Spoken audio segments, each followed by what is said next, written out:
Hello, everyone, and welcome back to the Off the Charts Football Podcast. I'm your host, Spratt from Sports Info Solutions, and I'm joined, as always, by Aaron Schatz of Football Outsiders.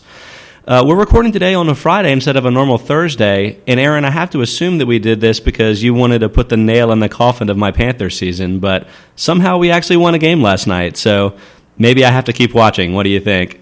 They are still alive. They are still alive. I first of all, I was really... it was really heartening to see a few minutes ago before we recorded this that I guess Thomas Davis put up on his Instagram a picture of him and Luke Kuechly where Luke Kuechly is giving a thumbs up. Yeah, that's good. At the time, it just looked really upsetting on the field. I mean, you could tell Kuechly was upset. It didn't really look like he was all the way with it, and so I just hate seeing an injury like that, especially to a player that is a huge part of the Panthers team. Yeah, I mean, I my first feeling about it was I thought he was crying because it was a knee injury and he realized he was going to be out for a year. And I've seen that happen before where guys sort of realize the extent of their injuries and then, obviously they're emotional. But apparently, no, it was related to the fact that it was such a heavy concussion that he was so disoriented. Which is, I mean, God, man, they're both bad, obviously. The short term is bad. The long term is worse. I hope he's okay. Obviously, yeah. I mean, he's an important player, and they want him on the field. Obviously, you also hope he's okay for the long run. I hate to tell you this. It didn't really help the Panthers' playoff odds because... Nor should it. Even with them winning the game, the playoff odds only go to 2.8%. It's just the problem is the next two games, right? They go to Oakland and to Seattle. To come back, they're going to need to win those. That's going to be really tough. And Atlanta's schedule going forward is fairly easy. So that's why we have Atlanta ahead of the rest of that division. Not only do they have a 2-game lead on everybody, but their schedule going forward is much easier. The hard games on Atlanta's schedule were the last couple weeks. Yeah, I mean, we really probably shouldn't talk about this unless the Panthers reel off another 2 or 3 straight wins. So why don't we just go ahead and jump into today's topics because we've got some really good ones for today. I want to start with the Miami Dolphins, who are a team that has actually successfully undertaken a turnaround for their season. After starting the season 1-4, they were ranked just 28th in DVOA, and since then they've won 4 straight games and are all the way up to number 6th in DVOA. In particular, Aaron, it looks like they're pretty balanced. So can you talk a little bit about how the Dolphins have sort of turned it around in that respect? Yeah, they're balanced in the offense versus defense, not necessarily passing versus running. Okay. So it's interesting, right? I've talked the last couple weeks about how this is the year with no balanced teams. Seattle is starting to make that not quite the case, but they're still not in the top 10 in both offense and defense. There's still no team in the top 10 in both offense and defense. But there are 2 teams that are in the top half of the league in all 3 units. Seattle is one, and Miami, amazingly, is the other. That is surprising. They're now 16th in offense. And I'm guessing... So like you mentioned, you kind of teased that they might not be balanced on offense specifically. The turnaround of their season has kind of coincided with when Jay Ajayi took over as their primary back in Week 6. Is it fair to assume that this is like a really run-heavy team and that maybe Ajayi himself has been one of the reasons they've had so much success of late? Absolutely. Listen, Ryan Tannehill has played better in the last few weeks. I'm not a Ryan Tannehill believer. And I know if you go to Football Outsiders right now, you'll find a film room column by Kian Fahey, and he is a Ryan Tannehill believer. And the thing about Ryan Tannehill is Ryan Tannehill can do some very special things. And I think that's what Kian sees in him. He doesn't do them often enough and with enough consistency. And that's what I see in him. Yeah. So even over the 4-game winning streak, so if you just look at the last 5 weeks, Miami is still 24th in pass DVOA, but they're 3rd in run DVOA. And their adjusted line yards have actually gone down over the second half, over the last few weeks, over this winning streak. So it's really Ajayi. Like, Ajayi has been amazing. Yeah, I mean, the thing that stands out to me, and actually, we're going to talk about this a couple of different ways today, but Rivers McCown, a Football Outsiders guy who wrote an article on ESPN Insider this week, he was looking at basically the top 25 potential breakout stars of this season based on, go ahead. This is our usual top prospects list of players taken in the third round or later who don't have a lot of playing time yet, but we did a mid-season update this year. Yeah, and it proved really interesting. We're going to talk about a number of guys on that list, but Ajayi was the number one guy.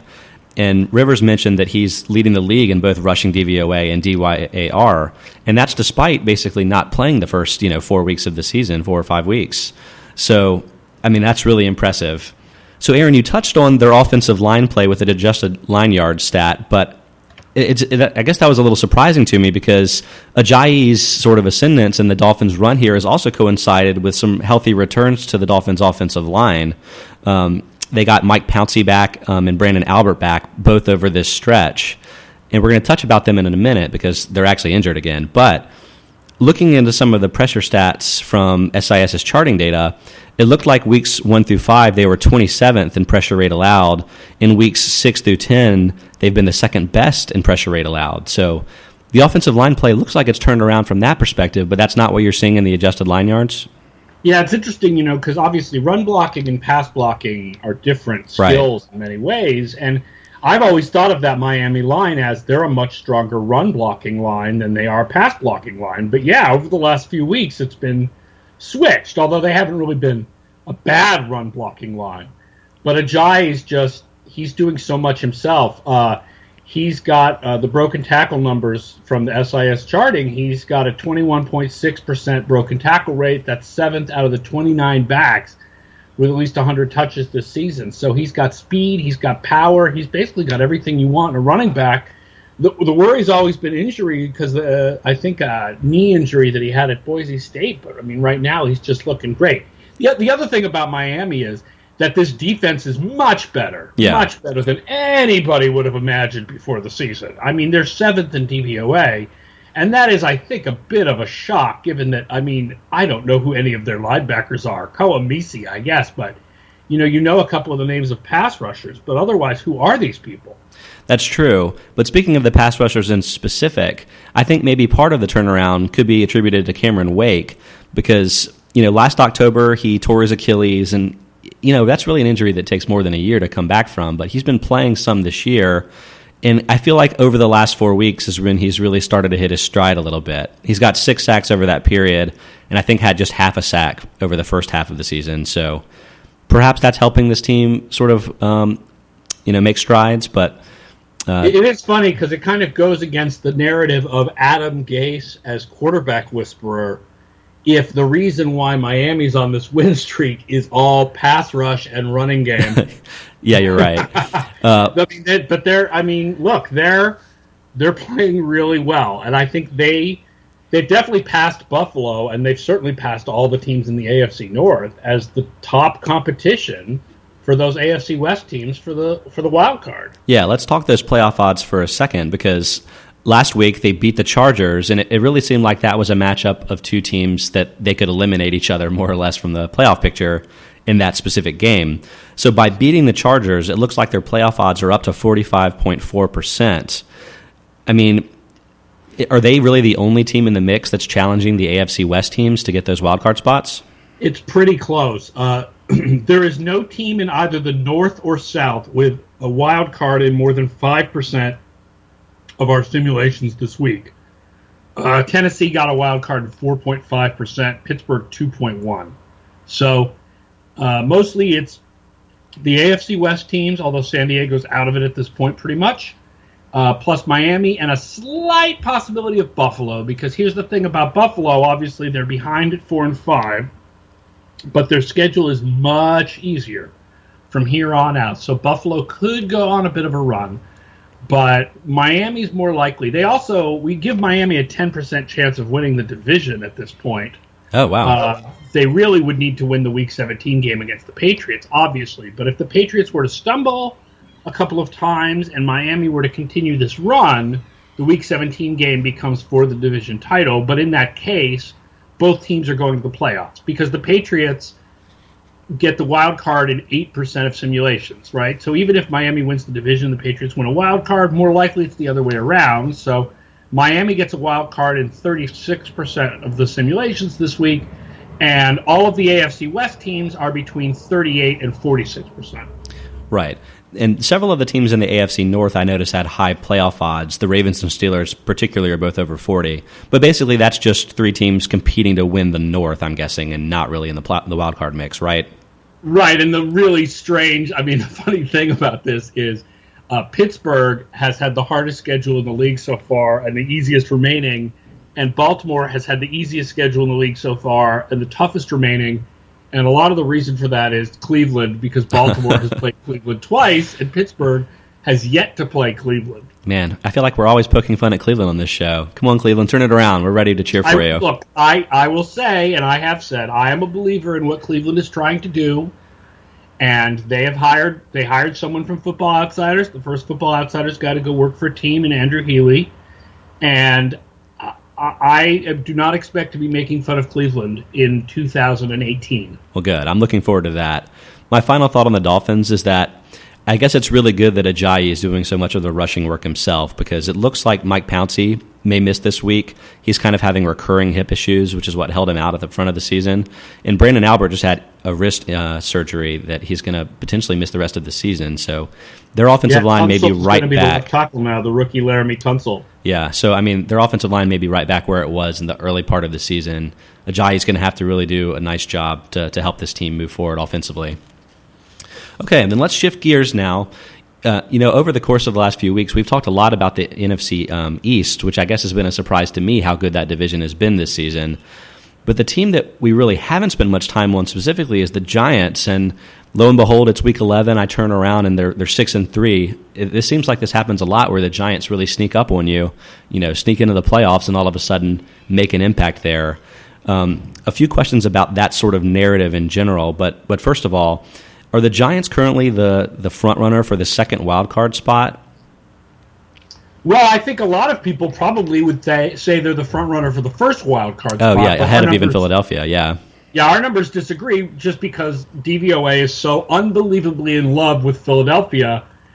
And by the way, in a different way than it's been in the past, right? So we have this reputation that DVOA loves Philadelphia, and it's always been sort of the assumption that the reason why is because the way that Andy Reid's offense is built on constant chain moving, that our system just really likes that. But it's not the offense. It's the defense and the special teams, right? We don't really like the offense. So we have Philadelphia with a 56% chance of a wild card. But yeah, the Giants are behind them. They're at 48%. So that's the second most likely team to win a wild card. And again, like the AFC, it's really got even more than the AFC. The AFC is basically two divisions down competing to the wild card. The NFC is basically one. We have those three teams, Philadelphia and the Giants and Washington, all have at least a 40% chance of winning a wild card. Dallas has a 17% chance of winning a wild card because they basically win a wild card in any scenario where any of those other teams pass them for the division title. Makes sense. No other team in the NFC has a stronger than 7% chance of winning a wild card. Wow. But, that makes sense. Last night the Saints lost to the Panthers, so that knocked both teams down to 4-6. The North is just a total mess.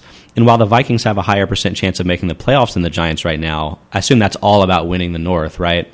Just like with the Steelers and the Ravens. Yeah. The NFC North teams are basically fighting each other.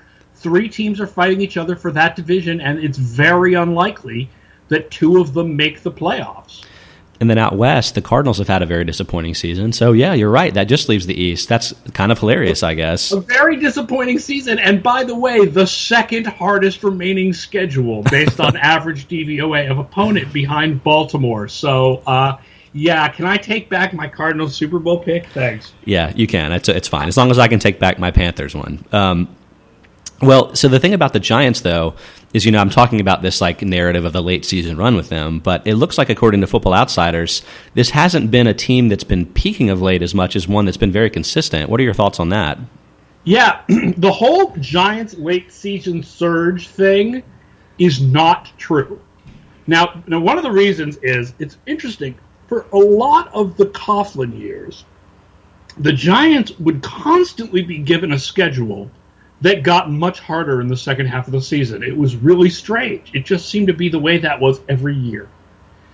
But the idea that they go on these late season surges is wrong about the Super Bowl years. It was just playoff surges. Basically, the Super Bowl years, they kind of started strong, backed their way into the playoffs, and then went on a run. Yeah. In 2011, they lost 5 of 6 games to go from 6-2 to 7-7, and then won the last 2 regular season games to get into the playoffs, and then went to the Super Bowl. In 2007, they started the season 6-2, then went 4-4 in the second half of the year, before going on a run in the playoffs and winning the Super Bowl. So this season's Giants are also not on any kind of a run based on our ratings. There's no peak here. The Giants have been unbelievably consistent in playing slightly above average football. Every single game that they've played this year falls between minus 15% and plus 15% for single game DVOA, which is astonishing consistency in mediocrity. And mediocrity normally has a negative connotation, but I don't mean it negatively here. It's really amazingly average. Yeah. So, I mean, that's definitely been true so far this season, but when you look at some of the individual pieces of the team, and I'm going to say especially on defense, it seems like there might be a chance for this team to be better defensively than just like middle of the pack. And a couple of things stand out to me. One of them is with the cornerback play, Aaron, and it looks like in some of your numbers, this is an exceptional unit. Yeah, oh my golly, I'm not sure where the heck that's come from, but the game charting stats have Cromartie and Jenkins first and second in success rate among qualified corners, 72% for DRC and 70% for Jenkins. So success rate is how often that we mark a player in coverage that prevents a successful play by the offense. So it's better than measuring completion rate against a corner, because in a lot of zone coverages, on a 3rd and long, you are absolutely supposed to allow a 3-yard pass to be caught in front of you as long as that's a first down. So we're judging that, and they've been tremendous. Okay, so is that the strength of the team? Well, we know that they don't have a lot of sacks, but that doesn't mean they're not bringing a lot of pressure. Yeah, I think that's been really the key. Both Olivier Vernon and Jason Pierre-Paul are top 15 among overall defenders in pressures, despite having just 4.5 sacks between them. And I'm wondering if there might be some interplay there with what's going on with the cornerback situations, where potentially they're disrupting what the quarterback's trying to do, forcing some inaccurate throws, and that's helping those cornerbacks, prevent those successes for the other team. Right. I mean, this is sort of a dilemma. One of the great dilemmas of football stats is always trying to separate the value, and that's the case here too.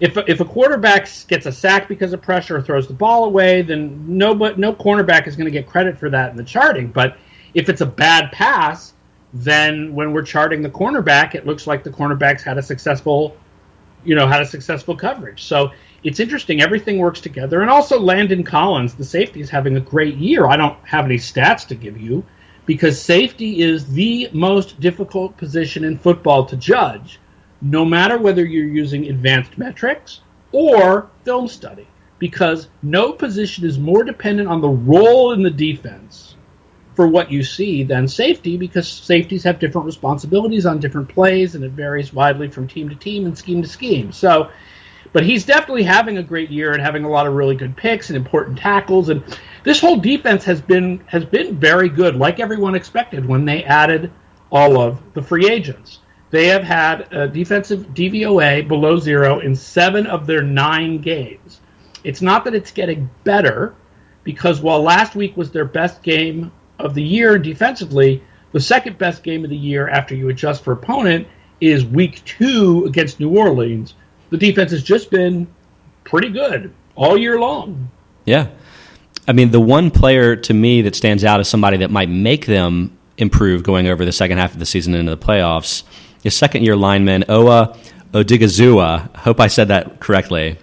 But he's a guy with 2.5 pressures and just 100 snaps so far this season, and he was one of Rivers McCown's top 25 breakout players for this season. So there's another guy that maybe that defensive line can start rotating in more players and getting after the quarterback more. Maybe that'll translate into some sacks going forward. Yeah, he's an interesting player because Saxier, the projection system, really kind of missed him. Not got him wrong, just missed him. Because he played in a 3-4 defense at UCLA in a 5-tech defensive end position that doesn't, is not an edge rusher position, but he's an edge rusher now for the Giants, and he does have a lot of raw talent. For sure. On offense, the thing that's really been changing for the Giants over recent weeks is the inclusion of rookie running back Paul Perkins into the offense. He has 20 carries over the last 2 weeks, just 3.4 yards per carry on this season, but really none of the running backs have been particularly effective in terms of efficiency so far this season. So is this a team that has maybe more of a passing skew as opposed to the Dolphins, who are more of a running attack? Surprisingly, no. Okay. They are 19th in pass DVOA, 21st rushing. The run numbers for the Giants are really odd. They are 29th in DVOA on first down, running the ball, and 7th on second down and 17th on third down. Huh. So check this out. They average, running backs, this is running backs only, 2.7 yards a carry on first down. That's 31st in the league. On second down, Giants running backs average 5.4 yards a carry. Most teams in the NFL, running backs will average more yards on first down than second down. Okay, there's 11 teams, though, that are the opposite. But of those teams, there are only 2 that have a bigger gap than 1.3 yards a carry, right? Most of the teams where they're better on second down than first down, the difference is like a couple of tenths of a yard. Yeah. That's just so weird. The Giants have a gap of 2.64 yards per carry between first and second down, and the Bengals have a gap of 2.55 where they average 3.5 yards a carry on first down and 6 yards a carry on second down. So the Giants' run stats are odd. I think that the reason we look at them and we see that the running game, it looks awful, horrendous, is because we're seeing that total lack of ability to gain yardage on first down to put the team in a good situation. Yeah. But they're surprisingly reasonable when they do hand the ball off on second down at getting into a reasonable situation for third down. That's really bizarre and interesting for sure. I mean, the thing that I noticed about this attack, though, is that the offensive line play has actually been good. For the season, they have the 9th best pressure rate allowed on offense, and they've actually been the best in that respect since week 6, ahead of even the Dolphins, who were second. So, maybe if Perkins can be a bit of an upgrade at back specifically, that's a unit that could hit its stride going forward. So there are a couple of things for the Giants, both on offense and defense, that could be trending in the right direction. I just got to point out, that is astonishing. Yeah. I watched the Giants last week, and listen, I can't tell you I was closely watching every play, but I was waiting for the huge Eric Flowers mistake. Because past Giants games, God, Kean has tweeted out so many GIFs of Eric Flowers getting blatantly beat at left tackle for the Giants. And I kept looking and waiting for it, and it didn't come. Maybe the guy's improved. I mean, if they're allowing less pressure than any offensive line for the last few weeks, I realize it's only a few weeks, it's a small sample, but I kept waiting for Eric Flowers to just get pushed over, and it didn't happen. Yeah. So who knows, I mean, the Giants are looking like they're in a good shape, at least by record and by virtue of all the other poor teams, disappointing teams in the NFC. So we may get a better look at them going forward if they make the playoffs. Yeah, I mean, I definitely would say that even though DVOA has the Giants as the 4th team in this division, and the other 3 teams are in the top 10 right now, and the Giants are 16, the Giants are not, that doesn't mean the Giants are a bad team. There's actually 20 teams above 0 in DVOA this year because the bottom couple teams are so bad, and the top couple teams are not spectacularly great. So the Giants, I think, are a good team. They're all good teams in this division. I just think that Dallas and Philly are better than the other 2. Okay, for our closing topic, and we've touched on this a number of times, I don't really want to steal all of Rivers McCown's thunder, and you definitely need to check this article out with the top 25 breakout players. But there were a few of those guys that were just so interesting that I wanted to get some of your thoughts about them, Aaron, too. And I'm just going to touch on a few if you want to go back and forth with me, whatever you want to do. But let's start with, for the Patriots linebacker, Landon Roberts. You know, at least I definitely was so confused by that Jamie Collins trade.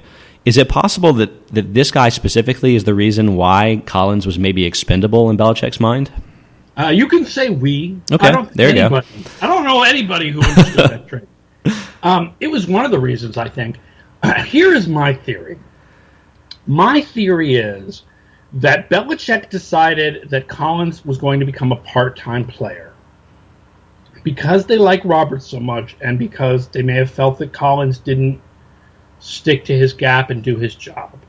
That's, seems to be the sort of indication. Yeah. But not that he was useless. But then perhaps they may have decided that he was going to make such a stink about it in the locker room that it was better to trade him now than get a compensatory pick for him after the year.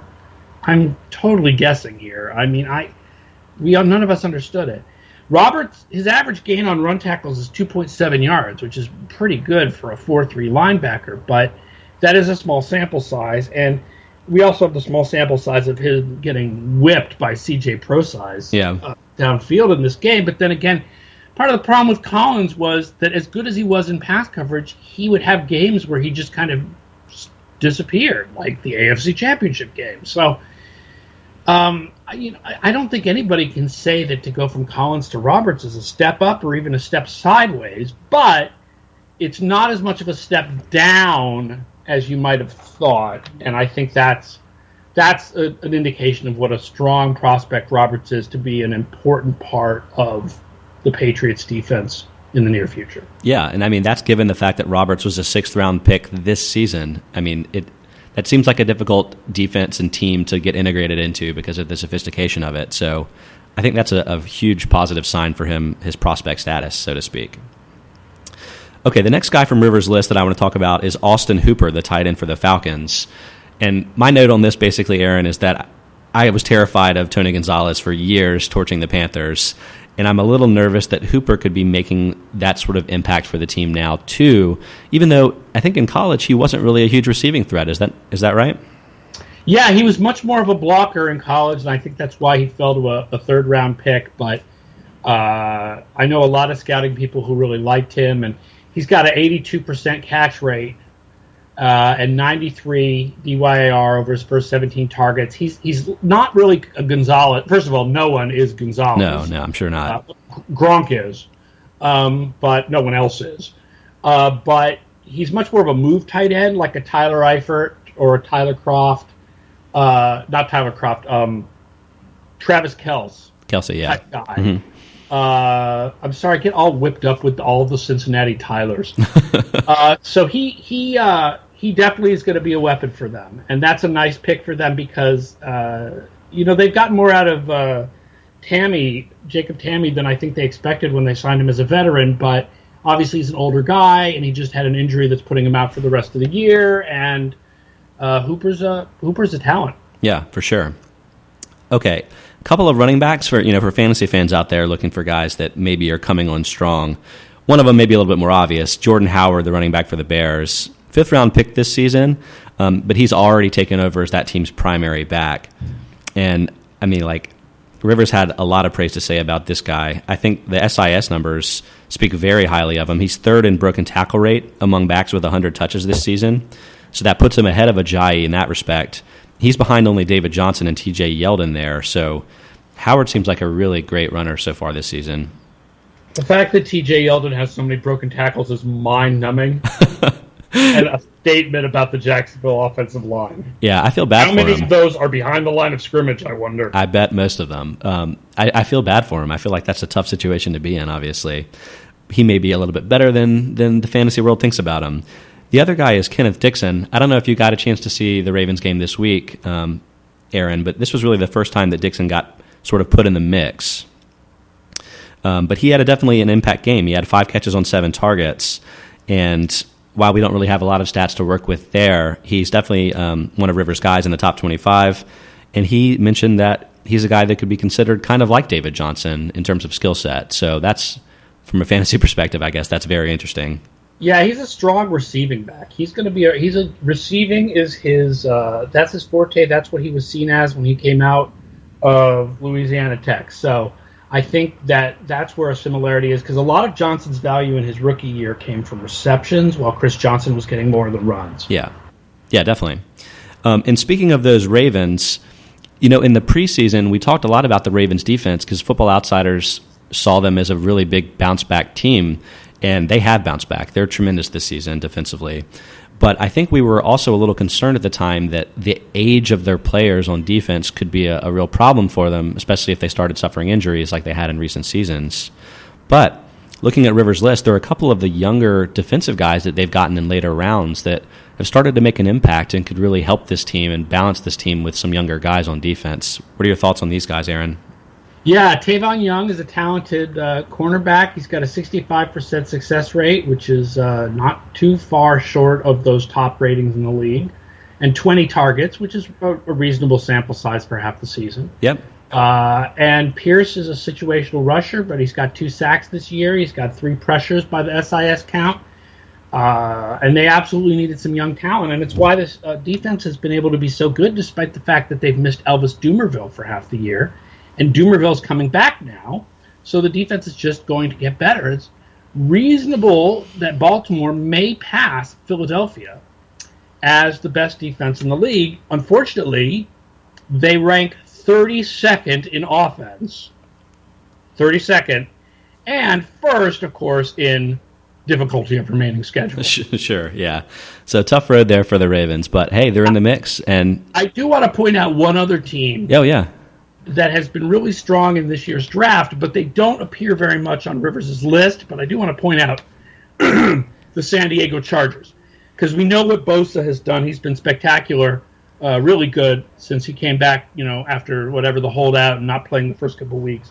Hunter Henry, the tight end they took in the second round, is also playing really well. Has basically replaced Antonio Gates as the main tight end weapon. He's not on the prospect list because he's a second-round pick. Yeah. And then they've got this guy, Jatavis Brown, was a fourth-round pick, and he's on the list, by the way. Yeah, he's been a great inside linebacker for them. Through week 8, he was tied for 4th in the league with 14 defeats. So they've had also a really strong, both Baltimore and San Diego had really strong drafts this year. Yeah. Okay. Well, I think that pretty much covers all the topics we wanted to hit on this week. I definitely recommend everyone to check out that article from Rivers. Check out all the great work Aaron's doing over on footballoutsiders.com, including some of that premium charting subscription data that you can get on the site. Otherwise, Aaron, I hope you enjoy your Week 11 games. I'm relieved I don't have to watch the Panthers again this week. I can wait till Thanksgiving week, I suppose. Nope, instead it's the DVOA Bowl. Absolutely. Number 1 versus number 2, Philadelphia and Seattle, 4 o'clock on Sunday. I can't even believe we didn't get a chance to talk about it, but I bet we'll talk about it next week. So everyone check out the podcast then, and thanks so much for listening.